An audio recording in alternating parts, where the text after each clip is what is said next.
The 2023 NFL regular season has come to an end, but that means the playoffs are upon us. We're going to talk some playoff pictures, we're going to dive into some season accolades, and maybe review some film. Let's not stall any longer. Without further ado, let's get into today's episode. In the lineup of today's episode, we're going to start by breaking down the NFL season of 2023 by giving out some accolades. We're talking most improved team, least improved team, most surprising team, and I'm also going to give my top 5 dumbest moments of this 2023 season. We also have Mad Minute, where I'm going to be giving my top play of the week. And of course, we have to round out the show by diving into the playoff picture, starting with the wild card round this weekend. Let's go. Okay, I hope you have your coffee ready this morning, or if you're not a coffee drinker, maybe some tea, maybe some whiskey, depending what time of day you're watching this at. Whatever floats your boat, grab your drink, sit down, get warm, and let's dive in to the episode. Starting off with the 2023 season, this has got to be one of the weirdest football seasons I've ever watched. There was a lot of teams that started off bad that turned out good, a lot of good teams that started off good and turned out bad, and a lot of weird upsets and teams winning that you didn't think they should have been able to win that week. A lot actually of punt returns that were returned for touchdowns that maybe helped win the game, and just some wild plays. So there's a lot to break down when we're talking the 2023 season, and I thought the most fun way to do this would be, instead of breaking down, all the teams and what their records are, why don't we just give out some accolades?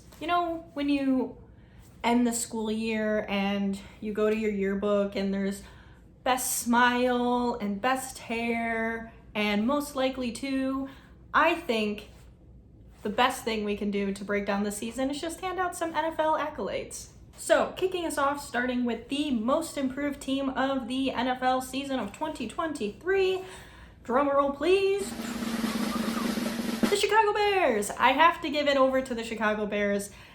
They started this season coming from the 2022 season of being the absolute worst team in the NFL. They had won 3 games last season and secured the number 1 overall pick, which, as we all know, they traded back and gave to Carolina. But going from the worst team in the NFL to winning 7 games this season, I think that's a really good turnaround. And I think the reason they kind of take the cake on this one is because they were in on a lot of games that they should have won. There was about 3 games where they were winning in the fourth quarter and up by, I think, around 17 points each one, and they choked and gave it away within the last minute. And had they won those games, this Bears team would be not only in the playoffs, but they would be leading the division in the playoffs. And yes, that's all in hindsight. They didn't win those games, but I think that goes to show, 1, how crazy this season has been, and 2, how improved this Bears team is when just a season ago they were the absolute worst team in the NFL. And their defense. Their defense did a complete 180, led the NFL in takeaways, or was tied for the NFL in takeaways, and overall, they win the most improved team of the NFL 2023 season. Congrats, Chicago Bears. Now, like I mentioned before with the Bears, they did trade that number 1 pick they had last season to the Carolina Panthers. The worst team of the 2023 NFL season has to go to the Carolina Panthers. I'm sorry, Panthers, but you just did not have a good season. You accumulated 2 wins on the season, and at no point did it ever seem like you had control. It never seemed like you were really improving as the season went on. If you want to compare it to the Bears of 2022, even when they were losing games, at one point the offense went on a 7-ish game streak of scoring over 25 points a game. So there were signs of growth and improvement that the team was heading in the right direction. As for the Panthers, we have yet to see that. The Panthers really didn't improve on a whole heck of a lot this season. They fired their head coach. Their GM, that later came out to be fired, was throwing beer over fans at a Jaguars game. I mean, it can't really get any worse than that. And not only are they the worst now, but I have concerns for them in the future. Like I said, they traded that number 1 pick to the Bears last season in order to get Bryce Young. And in doing so, they traded away the number 1 overall pick. They traded away DJ Moore. They traded away Christian McCaffrey. And now they have a rookie quarterback that had a terrible first season. He's going through a complete coaching staff change, and there's a chance we might never know if Bryce Young is a good quarterback because he might never get the opportunity, almost like Justin Fields with the Bears, but that's another story. So unfortunately, Carolina Panthers, you have to get my least improved team of the season. Now going into my most surprising team of the 2023 season, drum roll please, the Tampa Bay Buccaneers. Now I know there's going to be those of you who argue for your team to be the most improved, and I 100% agree. I debated quite a few teams to give out this award to. But at the end of the day, I personally underestimated the Tampa Bay Buccaneers going into this season. I kind of saw them as a team that was going to fall apart without, the big loss of Tom Brady, with having some veteran players on the last years of their contract, the coaching questions, and I was really prepared for Tampa Bay to kind of be a bad team this year, and I was completely wrong.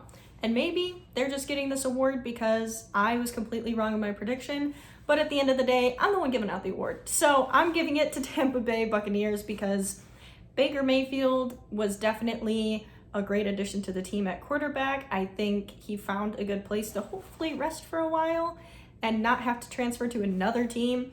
But I think overall the Tampa Bay Buccaneers have shown out, and now they're in the playoffs. And I definitely did not see that coming when I was looking at these teams before the 2023 season started. So the most surprising team is by far for me the Tampa Bay Buccaneers. So congrats on your award.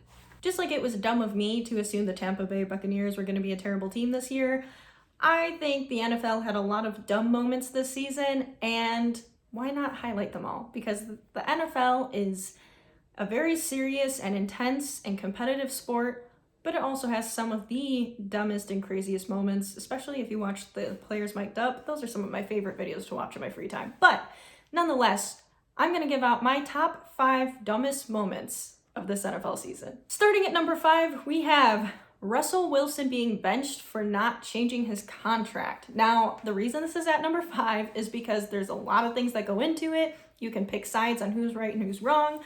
But overall, I thought this was the dumbest storyline that I've ever heard. I've never heard of a quarterback being benched because they wouldn't change their contract. And Russell Wilson was playing good football before it happened. And I just think that that was probably one of the top 5 dumbest things I've ever seen, craziest things I've ever seen in the NFL, not pertaining to the football field. And it really just took off and ran. And it was quite the story. And I don't know who's right, who's wrong. I don't know what's going on there, but all I know is it's listed at number 5 on my top 5 dumbest things that happened this season. And kind of similar to our playoff talk earlier, I'm giving number 4 dumbest things is the Eagles firing Sean Desai. The Eagles have been on the struggle bus lately. I mean, they did make it into the playoffs, but by the skin of their teeth, they have not looked like the team they thought they were to end the season. And it all kind of started as a trickle effect when they demoted Sean Desai. I'm sure there's some Eagles fans who maybe think that that was the right decision, but I personally think I would have stuck it out with Sean Desai and seen where the season goes, because where it's at now is not looking too hot. It's on my top 5 dumbest because this is a team going into the playoffs, and had they not done this, they might be a more competitive team going in. So it's going at number 4 on my top 5 dumbest things this season. Number 2, Tommy DeVito and Zach Wilson being Week 15 Players of the Week. Now, I mean this, and no offense to Zach Wilson or Tommy DeVito. Look, it's hard to be a quarterback in the NFL. Do not get me wrong. But Week 15, there was a plethora of other players who had great weeks that week. And Tommy DeVito and Zach Wilson being Players of the Week for playing okay football. I mean, they didn't do anything outstanding, and definitely nothing to be deserving of the Players of the Week, but they were the talk of the town, and the 2 New York teams, AFC, NFC, getting Week 15 Players of the Week just to make media and fans happy, I thought was an interesting choice. And when I seen that, just like I think everybody else, I kind of did a double take, but it was probably one of the dumbest week Players of the Week segments I've ever seen. Maybe this probably wasn't that big of a deal to deserve it to be on my top 5 dumbest moments list, but it really made me laugh really hard when I first saw it, so it's going on number 3 on top 5 dumbest moments. And rounding out the top 2, we have the Lions referees' terrible play calling or lack thereof. We all know what happened at that Lions game when the Lions were called for an ineligible man downfield. The referees called one number. The Lions said it was another. The Lions tried to trick the Cowboys by throwing in a player and made him look like he was eligible when he wasn't. And the real one who was eligible didn't get called as eligible. So then it was an illegal man downfield. But all that aside, it was just a conundrum. It was a mess. But the referee screwed up on this one.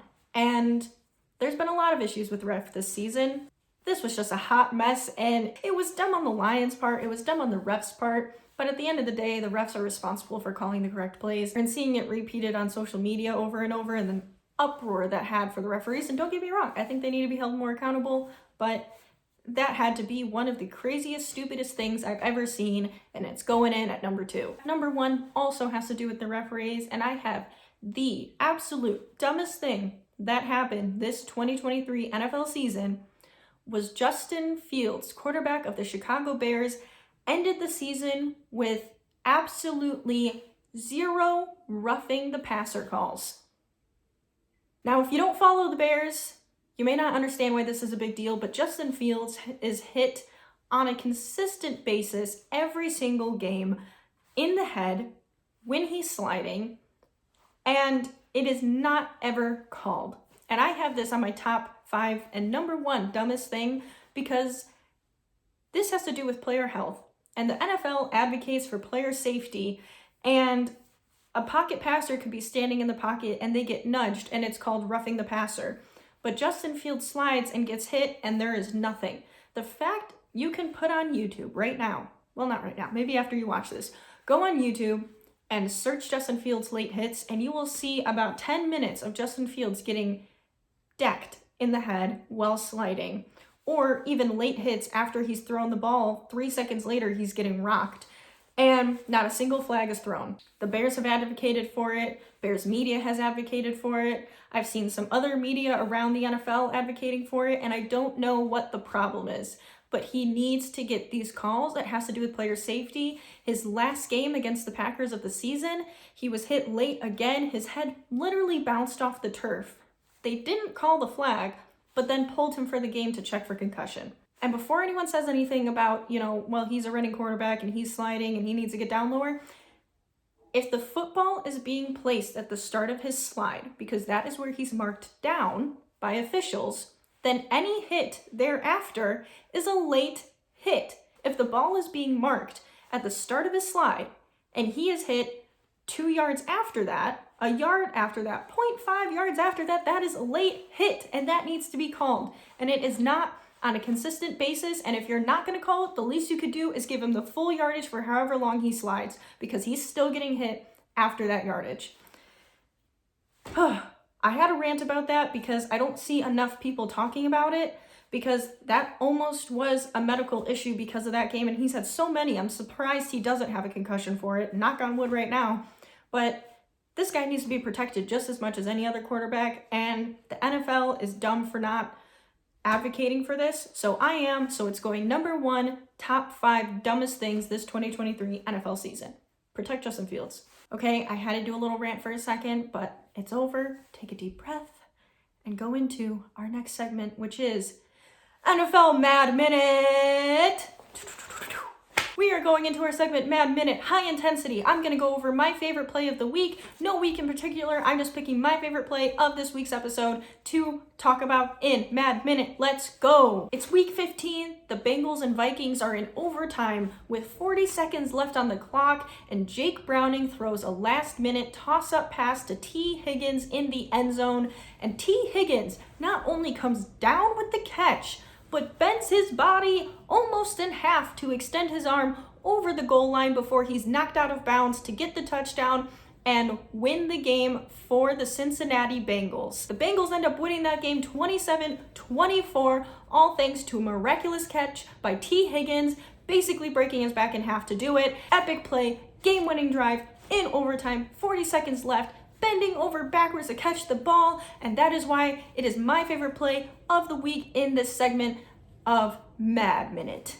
Okay, now that Mad Minute's over, I can get back to being proper. And we can get into the playoff brackets. Obviously, I couldn't end this episode without getting into the playoffs. They start this weekend, wild card weekend, and I want us to look at the bracket, and I'm going to give away my picks for this weekend's round of the NFL playoffs. In the AFC, we have the Cleveland Browns at the Houston Texans. It's a pretty even matchup, although both teams are dealing with injuries. Although we do have Joe Flacco, who's been to a Super Bowl, and CJ Stroud, who is a rookie in his first NFL season ever, leading his team to the playoffs. The Cleveland Browns have been dealing with injuries all season, and I think know how to combat it a little better. They're also a team that I think can compete a little harder, and they have some veteran experience on their side.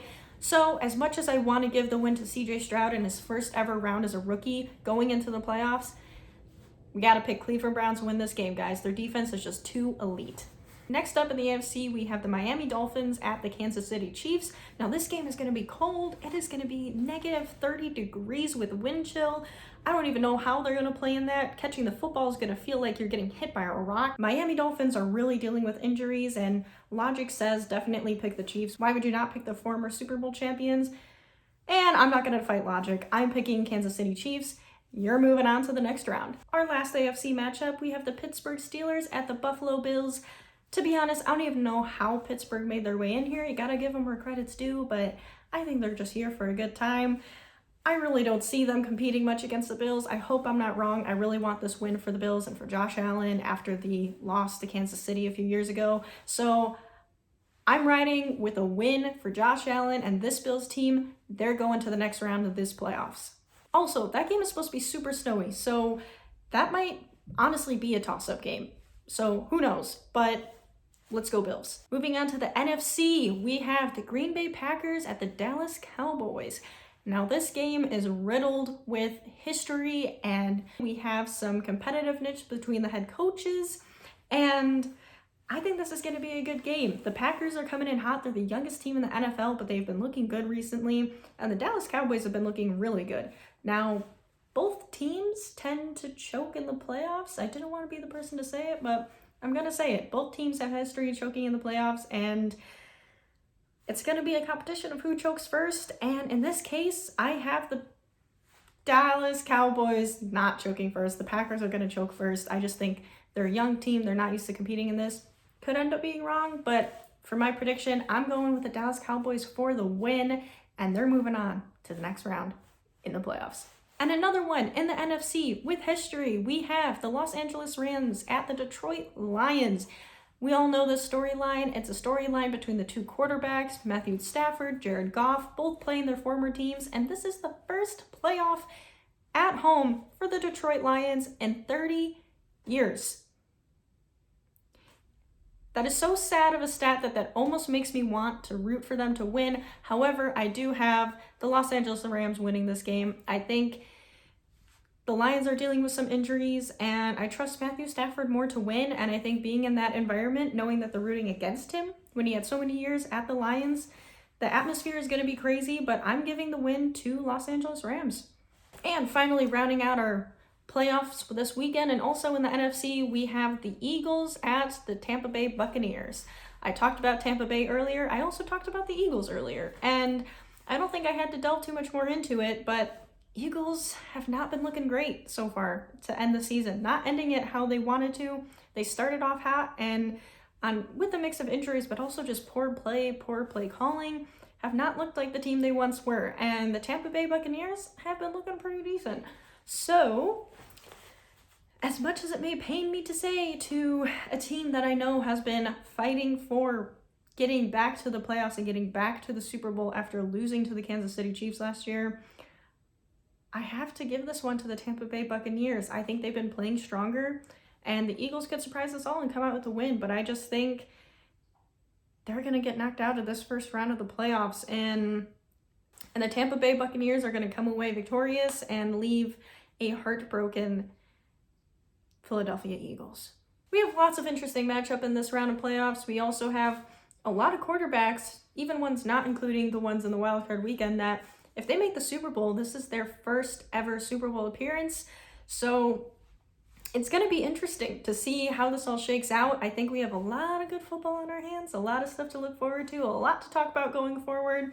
I'm really excited to watch these games and also see if I'm right, because of course I like being right, but I want to see how this playoff bracket shakes out, and I want to see if my scores and my predictions end up being correct. But it's been a fun show, everybody. Thank you for tuning in to the 5th quarter.